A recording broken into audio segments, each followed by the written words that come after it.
प्यारे बच्चों, चलिए आज हम जानेंगे भारत का जीके, वो भी आसान भाषा में। तो चलिए शुरू करते हैं। पहला प्रश्न आपकी स्क्रीन पर है। प्रश्न यूं है कि भारत का राष्ट्रीय पशु कौन सा है? तो आंसर होगा बाघ।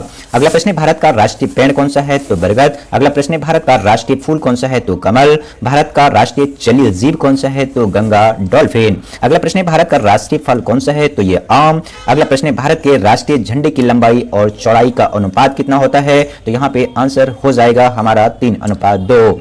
अगला प्रश्न आपकी स्क्रीन पर है, वो देख लेते हैं। भारत का राष्ट्रीय खेल कौन सा है? तो हॉकी है। ठीक है। मछली किसकी सहायता से सांस लेती है? तो गलफड़े, जिसे आप गिल्स कहते हैं। भारत में सबसे पहले सूर्य की राज्य में निकलता है, तो हो जाएगा अरुणाचल प्रदेश में।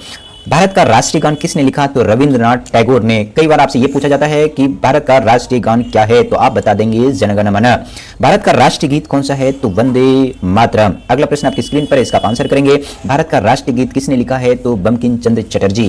भारत का राष्ट्रीय पक्षी कौन सा है? तो मोर। कौन सा विटामिन आंवले में प्रचुर मात्रा में पाया जाता है? तो विटामिन सी पाया जाता है। अगला प्रश्न है कागज का आविष्कार सबसे पहले किस देश में हुआ था? तो वो चीन में। भारत में सशस्त्र बलों का सर्वोच्च सेनापति कौन होता है? तो राष्ट्रपति होता है। अगला प्रश्न आपकी स्क्रीन पर, इसका आंसर करेंगे। सिखों का प्रमुख त्योहार कौन सा होता है? तो बैसाखी होता है। अगला प्रश्न आपकी स्क्रीन पे, इसका आंसर करेंगे कि लौह पुरुष किस महापुरुष को कहा जाता है? तो सरदार वल्लभ भाई पटेल को। टेलीफोन का आविष्कार किसने किया था? तो अलेक्जेंडर ग्राहम बेल ने। आरबीसी का निर्माण कहां होता है? तो अस्थि मिर्जा में होता है।